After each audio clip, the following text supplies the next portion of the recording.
we're going to talk about Sharon Osbourne. Is there anything? I always get nervous coming on Keith and the Girl. I'm like, There's a lot of pop I didn't culture. read the paper. Yeah.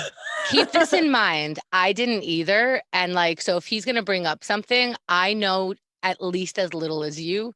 So Okay, like, trust that he'll explain it and like be totally comfortable asking and saying, I didn't follow that story. Because it is a lot of stories and he's keeping up with it. So we're not expecting anybody to know it. In fact, Keith tells me the news every day on our podcast. So. In fact, the less you know, the better, because then what I say is fact. Oh, Okay. There's that. Cool. Okay. So I think we're set. Okay. All right. Have a good Thank show, you. everyone. Thank you. All right, shall we? Yes, Keith.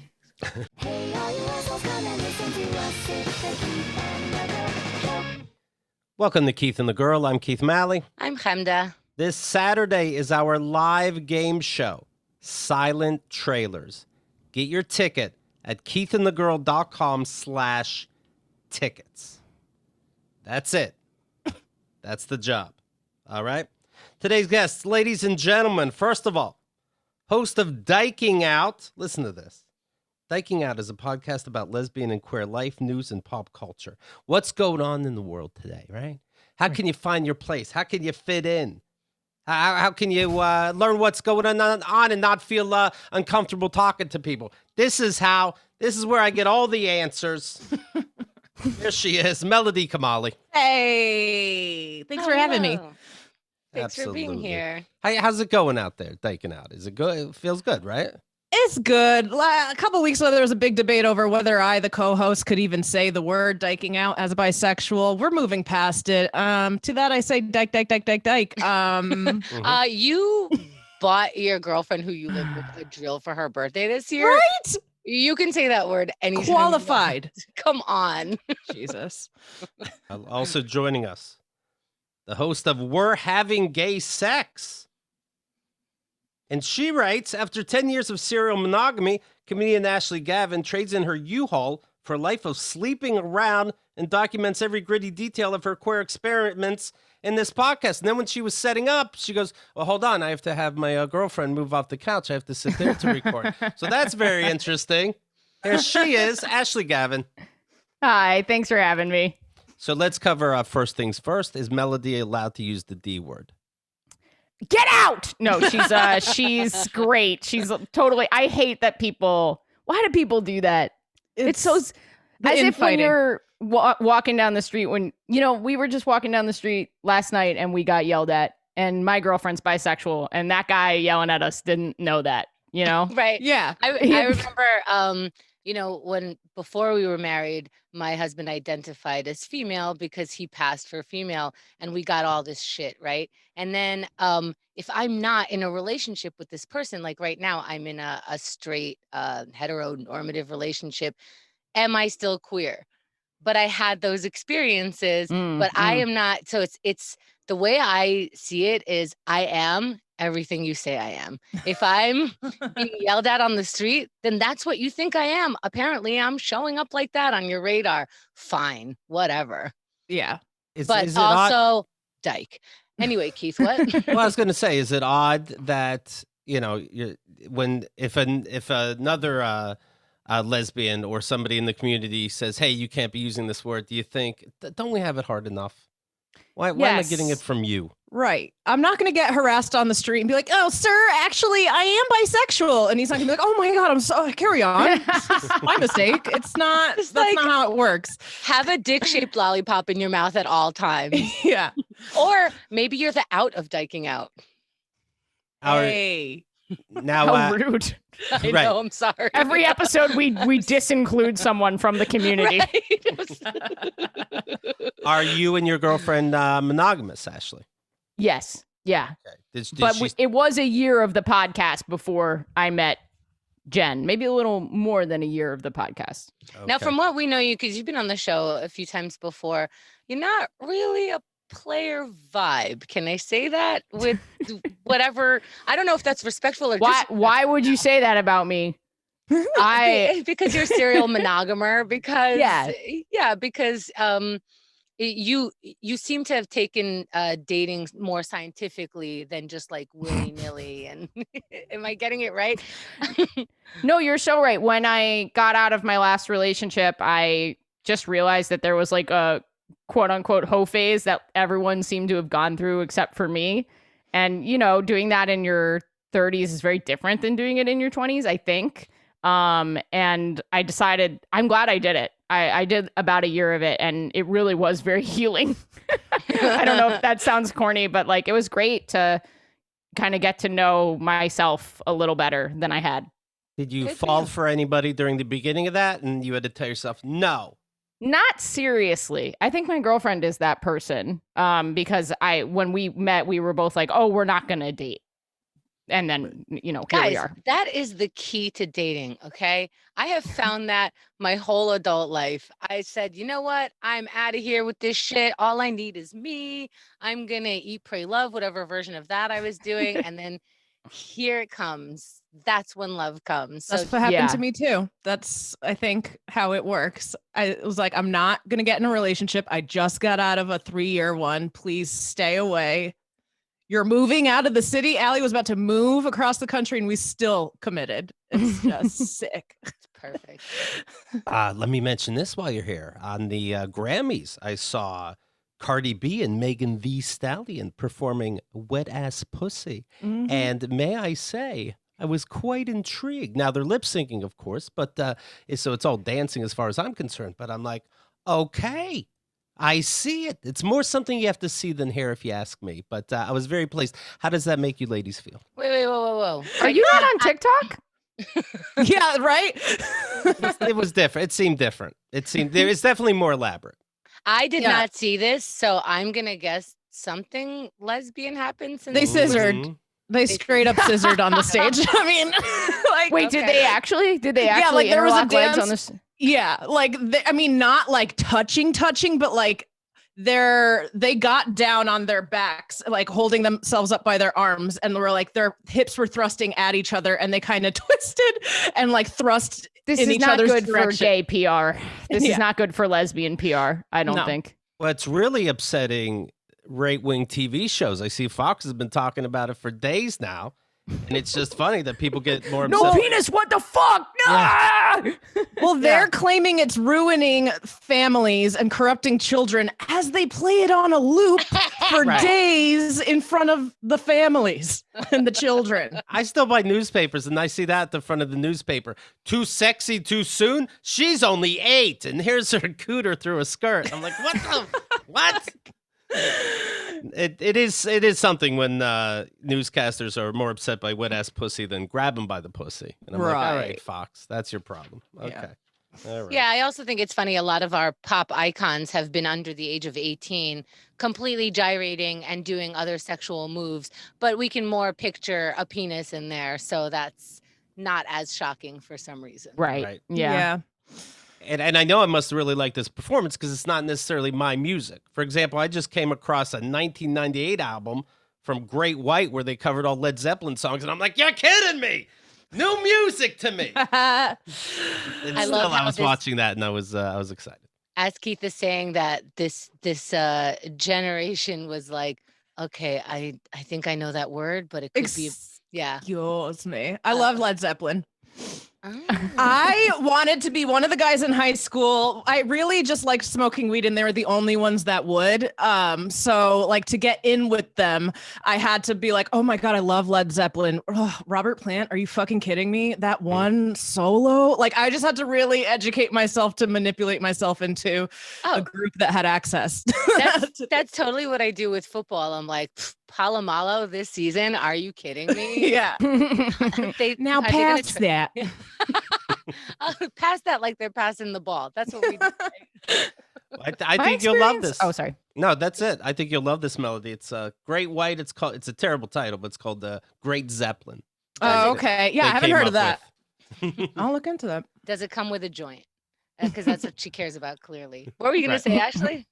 Oh, I have no experience I have no Led Zeppelin stories, except that once I accidentally ended up at an all-female Led Zeppelin cover band performance. Oh, God. And I don't know how I don't know like what gay magnet in me pulled me into. I didn't buy the tickets. I just went with a friend, straight friend. That's the one. They had to have been called Les Zeppelin. Well, of course. I hope so. I don't know if they were gay. I can't believe I didn't even think about that. I just assumed. At the time. Yeah, no, I mean, they probably are. They've definitely scissored on stage at the Grammys.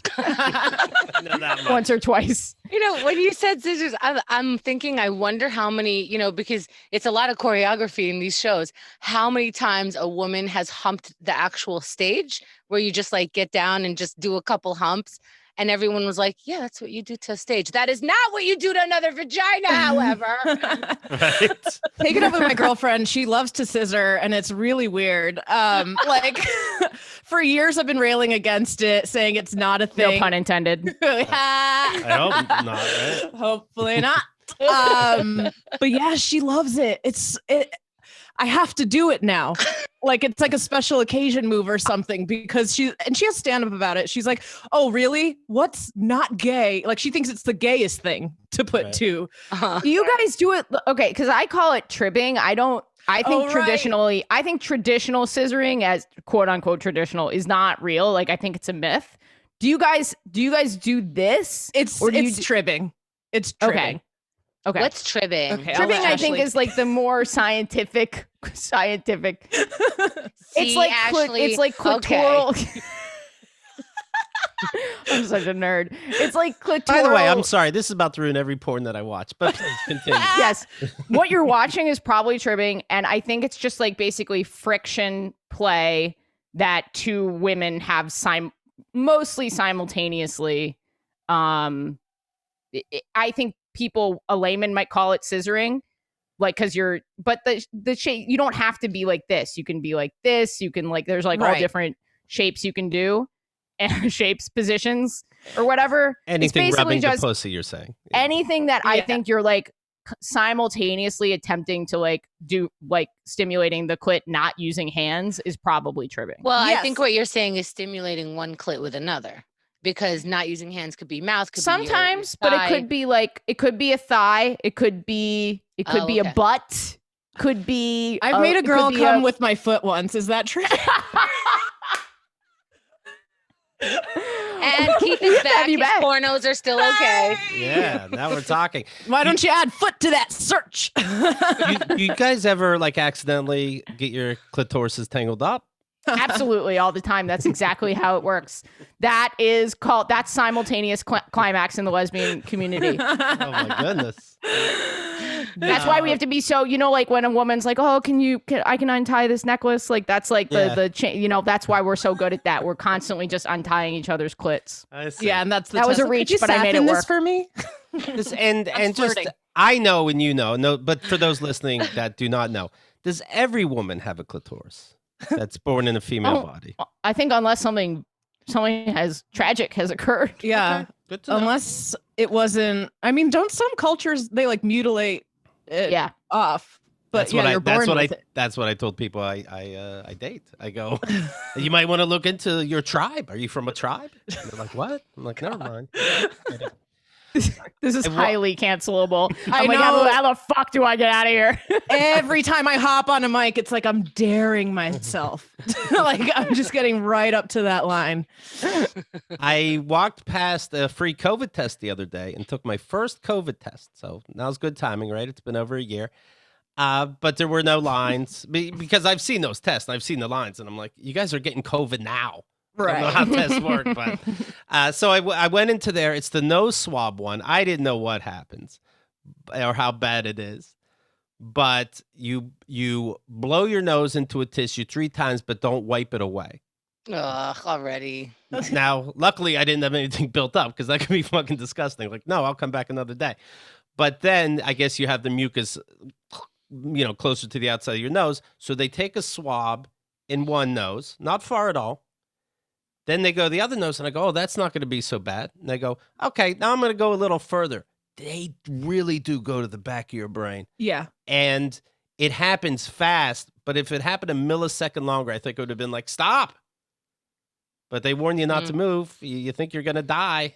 And then, you're just crying because it's so up in somewhere it shouldn't have been. And then I'll get my results in 3 to 7 days. But I remember when people were taking these tests and they would brag about having the antibodies. And all I'm thinking is, that means you fucked up. Yeah. You're bragging that you fucked up. I had it and didn't even know it. Yeah, well, I see you on Instagram. I figure you have it and didn't even know it. You're either putting out you have the antibodies because you don't care what people think and you need to have sex, or you're just a piece of shit. Or you just didn't know, Keith. Oh my God. What? I don't. What? No, I think I hate it when people brag about having. You're basically being like, oh, I killed a grandma. Aren't I cool? I murdered your relative. Like, why would you brag about that? You should be. I mean, not everyone. If you got it, that sucks. I'm so sorry, but I think like having pride about it is very strange. I have a few gay male friends who bragged about having it and then wouldn't cut the sentence there and kept being like, yeah, apparently we got it from this jockstrap party in February. Right. Always tack that on and they don't have to. Right. It's never, I was teaching before they got the, Yeah, I was teaching English. Yeah. No, I volunteered as a travel nurse and I went to Texas. Right. And so we'll see. And it goes with when I say how it's unnerving when I get invited to parties.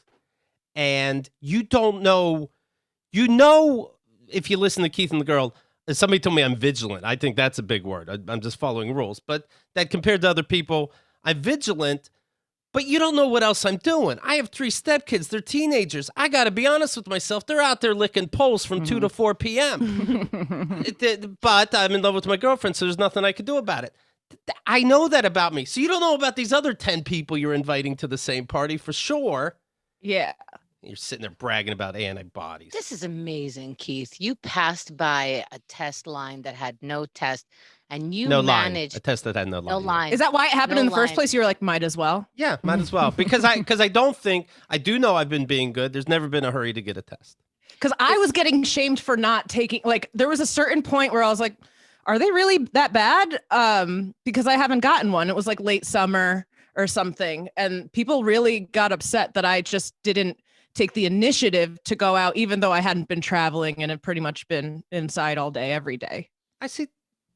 Well, this is the judgment corner, obviously. Keith brought up his sacred test, so we can start judging people with all of their decisions that they made in the past year, and then we've been fantastic. We have. We should get praised. We should be praised, Hemda, and how dare all the work you've been doing, and then to just mock yourself, because we all have to live our separate fucking lives. No, you should be proud that you live in that closet and piss in a bucket, and... when did the plumbing go out? I will not call a plumber because I am responsible, and no one is. If I have to shit in a bucket every day, I will shit in this bucket. I will give no one COVID. Kenda heard what was happening in Texas, and she goes, "Well, who am I to live?" And she started cutting all the wires in her house. It's too much, Kenda. You're doing the right thing. You don't. It bothers me when I hear somebody go, "I just got my 17th test." What the fuck are you doing? You're a That's comic. Me. Yeah, I'm that person. Yeah. I was gonna say, because you and Gara get tested and like sometimes record with people. We haven't. So we haven't in a long time. The last time we recorded in person was like during the low of the low, and then when it started going back up, we were like, nope. But we would get tested every week so that we could record with people. But we couldn't do it anymore. Just also, I like Keith just said, like, I don't trust anybody. I do not trust anybody. Right. Not to get too dark, but like, I know people who've been safe that I thought were being safe, who've died, right. And it's like, I don't trust anyone. That's what I am saying. I don't think that anyone is 100% safe because there is a life that goes on. Like I go to the supermarket. Yeah. Yeah. Yeah, but if I could see your Instagram, don't brag about your antibodies. That's all. Okay. That's the only rule I'm saying. Okay. I got in trouble for bragging about my vaccine. So get ready for that. Why? Because I gained so much weight over this last year from quarantine that I qualify as a high enough BMI. Why would anyone be mad at you for that? Right. So I posted my little index card and was like, when you gain enough weight during COVID that you end up qualifying for the vaccine. Right. And the sensitive lesbian listeners always those check fucking lesbians. I can't stand them. This is why they want me to stop saying dyke, because I complain about them so much. But they were just like, wow, congrats on the vaccine, but eye roll emojis and like, way to unnecessary fat joke, really unnecessary fat joke. It's not a joke. It's simply what happened to me. Like, yeah, there's no punch. I haven't written a joke in a year. Thank you so much.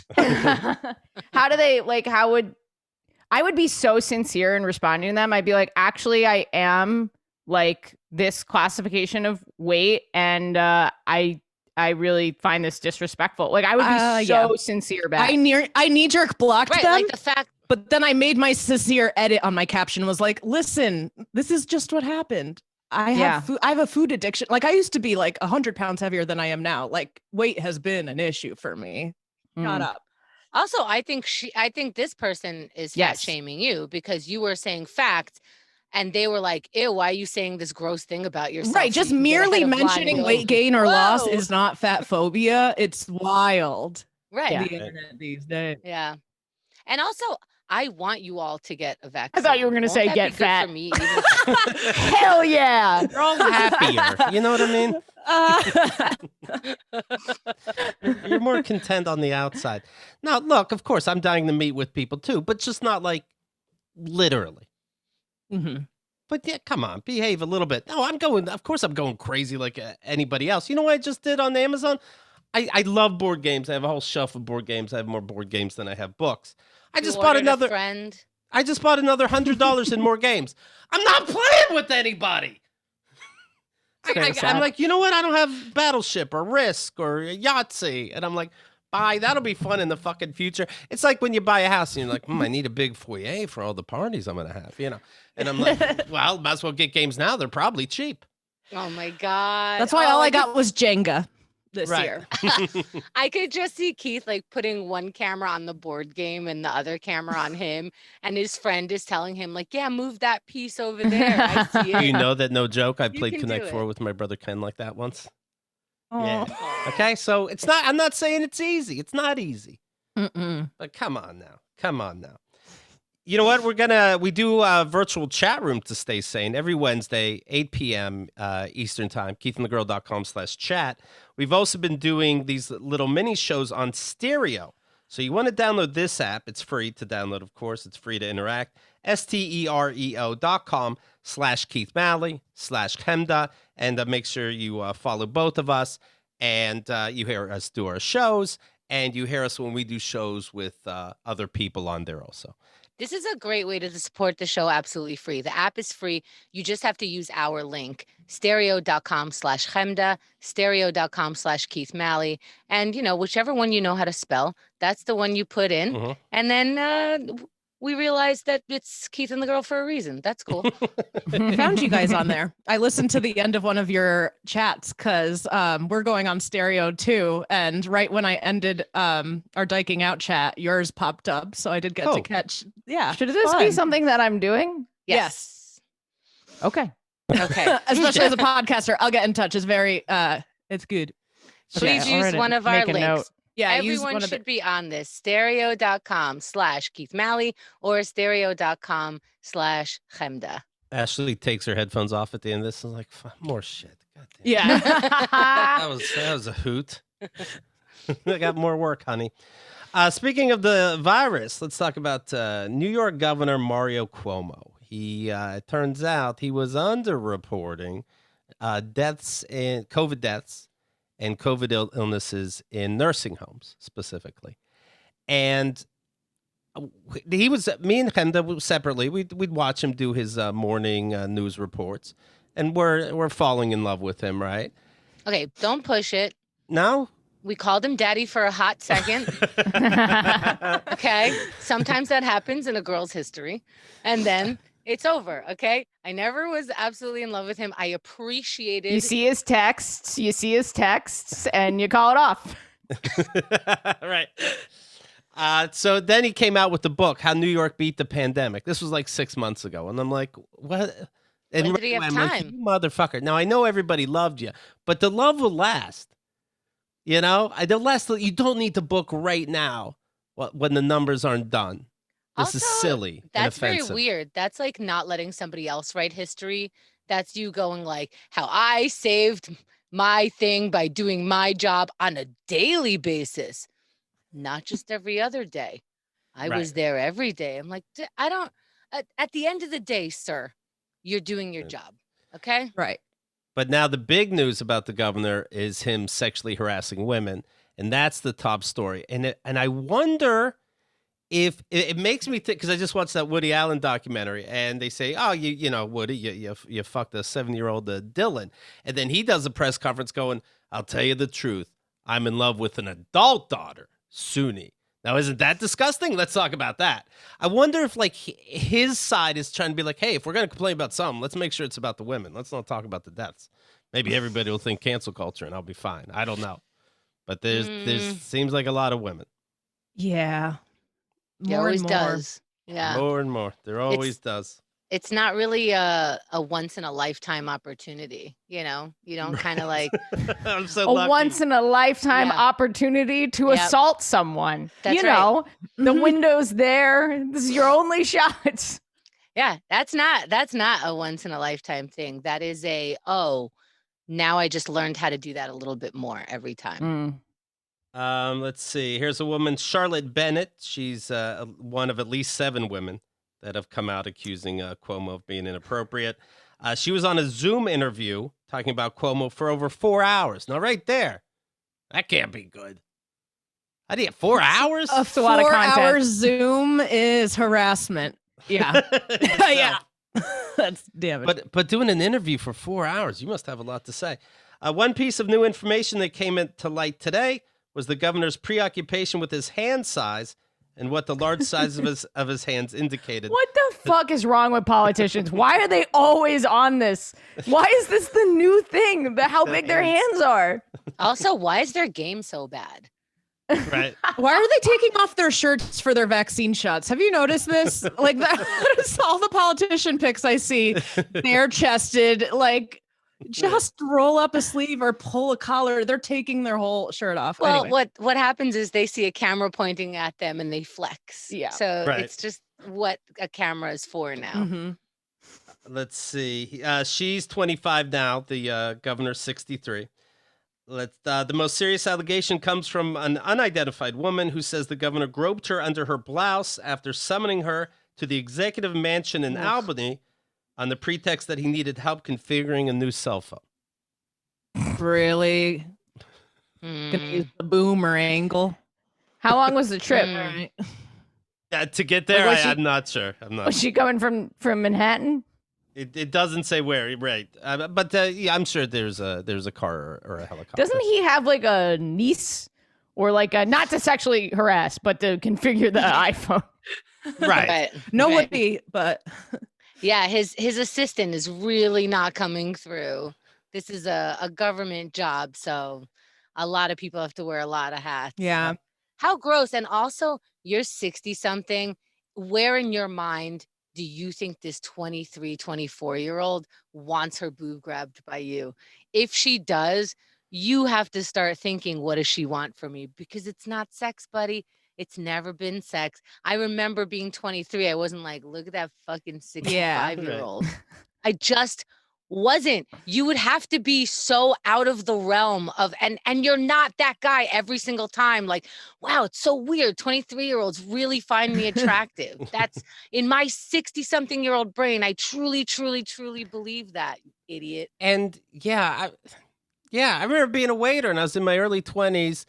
And I think that this girl I was into was like 19. And I'm like, no, there's such a disconnect here. Yeah. So how would decades, and I mean, the age is enough, but also you're a governor. I'd like to think that you're pretty smart. There's no conversation happening. I'm also like, I'm 45 now. And I know like if somebody's 23, they're looking at me like I'm an older person. Right. I could be your mother, and at my age, my mother had 3 grown children already. Right. Also, I just don't understand. Like, I'm 33. I find the vast majority of 23-year-olds just completely annoying. Like, I would never want to, like, you know what I mean? Like, most of them are just, no, I'm sure if you're 23 and you're listening, I'm sure you're fantastic. Yeah. But I just find them to be it's just too totally, if you're 63, like, I imagine I'm super annoying to a 63-year-old, you know? I don't know. Right. How could you not? I do not get it. I don't get it. Yeah, you're so young. You're still a young idiot, but now you have to figure everything out. You know what I mean? Like, you're starting your life, and you're seeing what's really what. This particular group of them are aliens, right? Maybe like Gen Z is like a whole entire ball game too. It's like they're just wired differently. So they're poisoned alone. Yeah. Yeah. How Also, do you even communicate? When you're 23, 5 years ago, your parent was able to tell you what to do, like legally. Yeah. So you've had 5 official years as opposed to 40 something, close to 50 years of paying your bills, being responsible for different things, not having to hand in a paper. These are all like having a generation where you had, like you said, a phone in your hand since you were like 8, 10, I don't know how old. You just got your phone and you're asking me how to use it. We shouldn't touch boobs yet. Like, this is not a boob moment. Like, I don't know how to do this because I'm old. I know how to do because I'm young. Boob moment. How is that a boob moment? That's another thing. Like, these people, like, I've had that done where like a guy will just reach for your boob, and I'm like, even if I was into you, why are you reaching for my boob right now? Like, where's that move? What is that? Like, honk, honk, like what?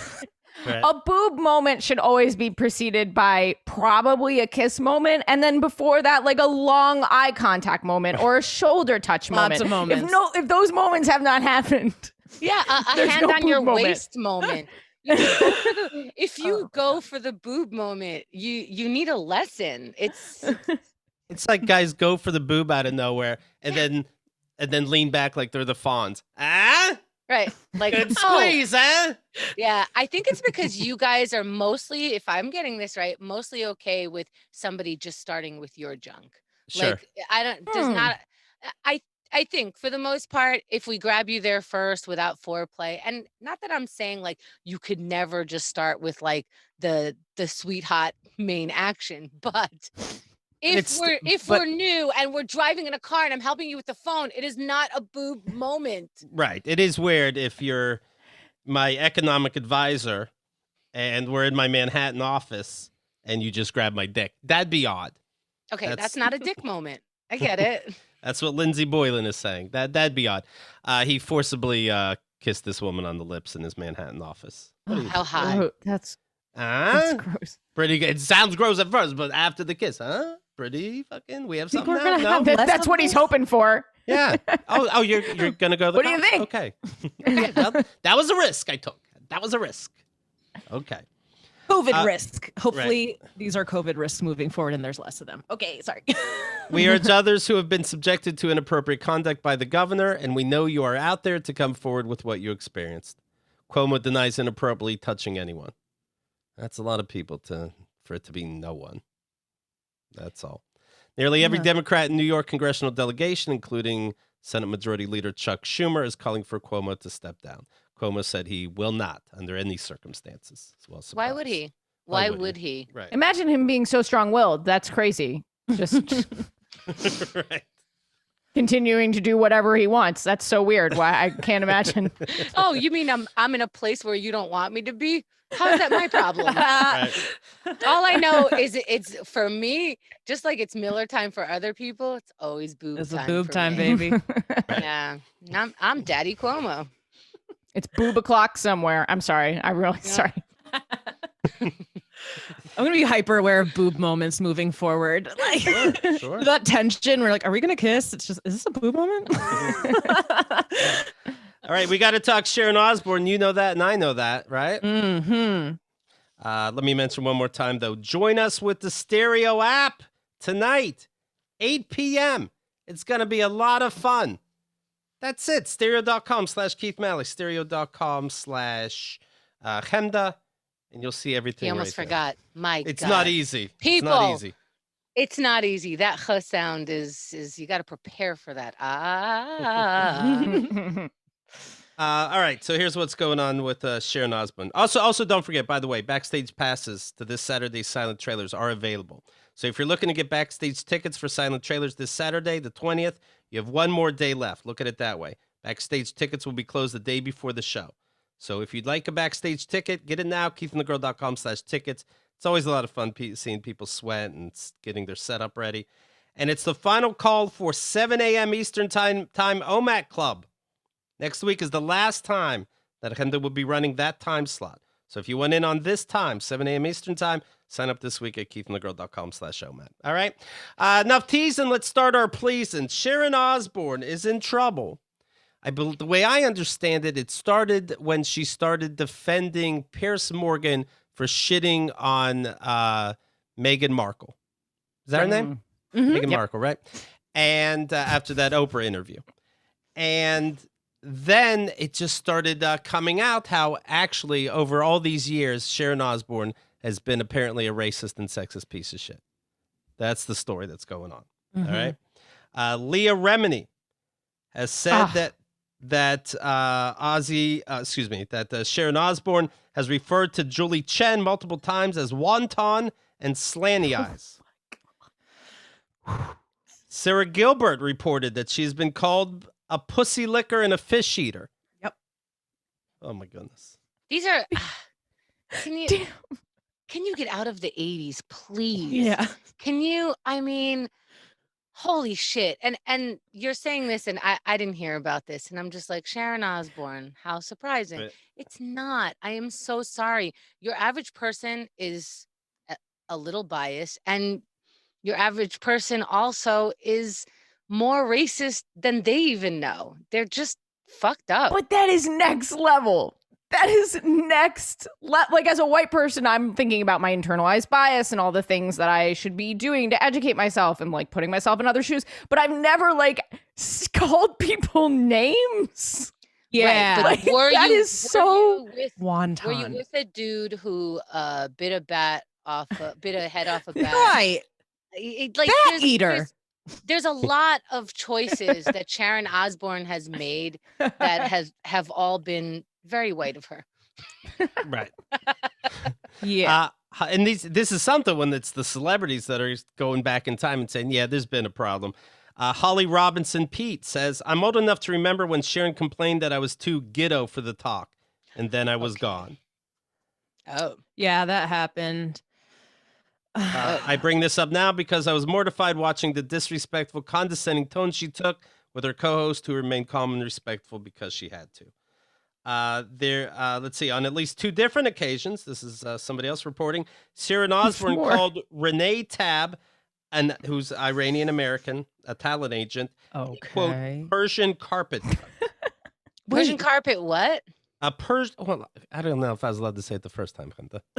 I'm sorry, but I can say it. We can say it. We have our antennas up. We're like, Melody, you say the first part, and Ashley, you say the second part.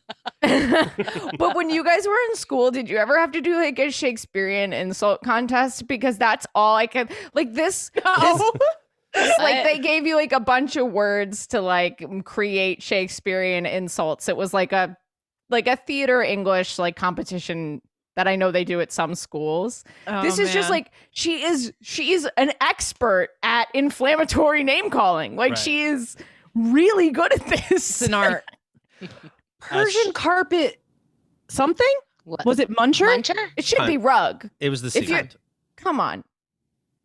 Yeah, it should be rug. Someone calls it a Persian carpet. We don't make carpets. Yeah, could she get a little less ignorant with her ignorance, please?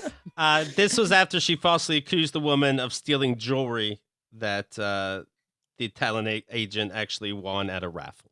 So you don't take jewelry from Persians. Right. She said you're a Persian carpet cunt, and then said, "Oh, actually, carpet sorry." cunt. Yeah. Oh, okay. I was like, this is It's alliteration. Specific to me.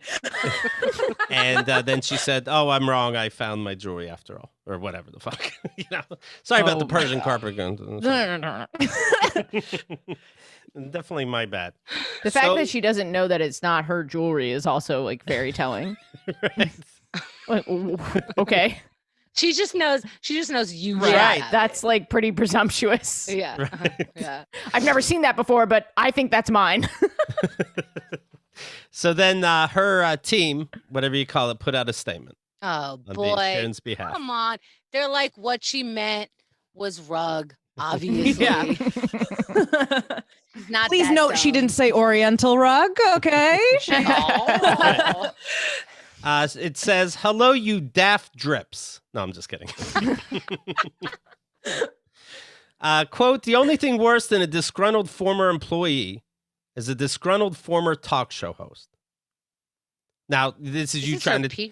So she's trying That's to the say, apology? there's one person that's against me. It's somebody that already left the show, Holly Robinson Pete. No, there's multiple people. Don't trick me. For 11 years, Sharon has been kind, collegial, and friendly with her host, as evidenced by throwing them parties, inviting them to her home in the UK. Kind of sounds the same to me, but okay. And other gestures of kindness too many to name. You invited them over for dinner. That's not and the kindness. list goes on. That's just That's regular. Yeah. Also, she's like, I invited you to Right. my house that has upside down crosses because we don't play by rules. So take your square, shitty carpet self, whatever magic ride you want to ride out of here. Because you're in my house. A lot of people want to be invited to my house. Right. They have Aussie tattoos. You're not interested? I guarantee those co-hosts are like, do we have to go? That's how it went when they got that invite. You know it. Sharon is disappointed but unfazed and hardly surprised by the lies. Okay. Now, I don't know if I'm a puss or what, but I would be surprised and I would be very fazed. Even if I said none of these terms to anybody, I'd be like, I'm a little phased today. She's unfazed. Every one of her co-hosts is saying she's sexist and racist, and she's quite unbothered by it because that's Hollywood pip. Yeah, but something about this I like better. I'm not giving her any credit, but I like this better than, I am appalled that anyone would think I would say that. I don't even say that at home by myself. I've never said those words in my life. I'm not a kind of person who even thinks those thoughts. Like, I love those apologies. I've never owned a carpet. I've never seen a carpet. Hardwood floors hair. The recasting of history and the bitterness coming out at this moment. It's her story. Doesn't surprise her. She will survive this, as she always has, and her heart will remain open and good because she refuses to let others take her down. She thanks her family, friends, and fans for standing by her and knowing her true nature. This is her life. You know what I mean? I feel like she's like, I've just been me this whole time, and you guys are acting amok right now. That's how I feel like she's taking it. Right. She's like, I thought we were all saying regular shit, and now this. Right. He needs to be It's fired. weird. It's like, it's a little sociopathy to me because like you were just saying like, oh, people DM you and it upsets anytime I ever get a DM or like a comment that's like, this is racist, this is sexist, this is that. I'm like, oh, please engage with me and tell me why, because I don't know if I don't necessarily know something, you know what I mean? Like, it is like what you said. It's very disturbing to feel like you may have hurt someone's feelings. Yes. So it's like, especially accidentally, you know, like I can't imagine being like, oh yeah, like normal day. Thank you for everyone who supports me. I'm just gonna do me. Like, it's just very strange. Yeah. I like the end of the day when I tell my girlfriend the highs and lows of my day, this wouldn't even come up. I forgot about it. I was trending. Forgot I made my black co-host cry on air. Told her not to cry. Did you see that? She was like, I will ask you again, Cheryl, because I've been trying to ask you through the commercial break, and don't you dare cry. I should be the one crying. Like, it was insane. Yeah. Wait, Melody, recap the whole thing now in that voice. Yeah. It was just that. I mean, I hope I got that exact shrillness. That's how it sounded to me. Very good. It was just a lot of, if anyone should be upset, it's me. Like, she really centered herself and would not let Cheryl talk, even went as far as to say, don't you dare cry, in so many words. Right. Mom, are you there? Oh, I know, right? My father loved telling me, like, what are you crying about? I'm like, oh, I don't know about you, but this is the end of my life because you have decided everything that's I don't want. Yeah. Should I not and save it for my kids, this generational trauma? Yeah, I definitely got that from my dad. I'll give you something to cry about. I'm like, you are a terrible listener. Yeah. I am crying now. I'm good. Oh, my parents were more like, I have never given you one reason to be upset in your life. And I'm like, wow. Oh, yeah. If anyone should be crying, my parents should. Have you ever made your parent cry though? Because I will never get. I've never saw my mom cry. Only once when her own mom died, and then I was being a little shit when I was like 10 years old or something, and I went and I flicked her nipple. Okay. And it's not a boob I know moment, I read the moment so wrong. I thought it was a boob moment. I was like, maybe it's even a nip moment. I just walked up to my mom like a little piece of shit and flick, and she just started crying. Wow. Like she's like, how she had dare a fucking you? day. She had a fucking day before It was that. like some Sharon Osbourne at her job was coming at her, came home, and then I flicked the boob that fed me, and she broke down. And I don't know. I can't. That's how you know moms have the hardest fucking job. Yeah. Because that kind of shit happens. Not Broke apropos of nothing. You'll just hear like a plate shatter against the wall. And you're like, what the fuck is going on? Just mom shit. Years That's ago, just mom shit. I mean, you don't know. She could have been working for Mario Cuomo types and then gets home and it's like, my own fucking daughter. It's true. That's if it's hysterical, it's historical. I don't think you made your mother cry. I think you were the cherry on her Right, nipple. definitely. Good job. Wow. No, I've never made my parents cry, but I've seen them both cry like once, and it was the most traumatizing thing ever. I wanted to be in a corner or like die, anything. And one time it was just my father was drunk and we didn't know. So he like, we're awake in the middle of the night. Mom has to take the babysitter home. And suddenly we're in a room with dad crying because his mother died. And we're like, we didn't even know this mattered to you. This was a while ago. And then my mother comes in and she's like, can you all go to sleep? We're like, oh my God, Mom, you are so insensitive. Dad is crying. This giant human being of a man is crying. And she's like, oh my God, he's drunk. Please go to your room. And I'm like, it doesn't count when you're drunk. What is this world? But it was fresh, right? And then it was a lot. Well, I don't know. Or was he like he died a few years ago and it's hitting me now? That's also very dad culture. I don't know. I don't think it was like, it's not like he shows emotion ever. So I think she's just like, whatever this is, it's going to be a blob for a while. And then the next day it's not going to count. So I don't want to deal with this. And I don't want to deal with my kids being up in the middle of the night. So that's how they showed emotion. And then there was this time that my mother was crying. And I thought everything was over. I thought their marriage was, I had never seen them fight before in my life. And here they were disagreeing and very upset. And my mom's crying. I have no idea. I think my uncle was over or she was on the phone and she's like, I can't take this anymore. And I'm like, is there stuff to not be able to take? Oh no. What do I do? Can't take what? I haven't seen anything. I thought you said everything was amazing. I thought you said we had the best family on earth. This is what I've been fed every day. The next day, nothing. Day after that, nothing. Did we ever bring it up? Nope. That was just a day. Don't worry about it, guys.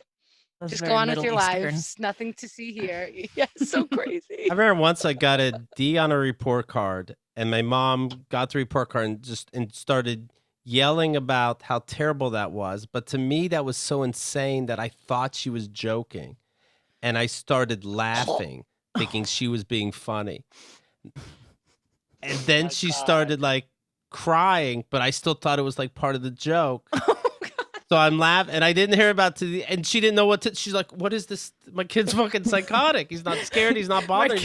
My kid's a serial murderer." I'm like, "It's a D. Who gives a fuck? What else, ma?" Actually terrifying. Yeah, and then my dad tells at night, he's like, "What are you do? What the fuck was this? Laughing at your mom?" I'm like, "Oh, I thought she was joking, because who would care that much?" Yeah, she doesn't care that she married you. She cares about my This D. matters. That seemed unrealistic, Dad. Look in the mirror, Dad. This is important. Yeah, this is the weight that finally broke her. My D. Don't worry. Right. But I dug 7 holes and we got past them. All right, here's what you want to do. You want to go online. You want to follow Melody Kamali, okay, on social media. And you want to download this show, Dyking Out. And you want to learn. And you want to open your mind, right? Don't be so simple. Tell her, Melody. Don't be so simple. Don't open it up. Yeah, open it up. Be out. Yeah. Dyking out. Ashley Gavin's show is We're Having Gay Sex.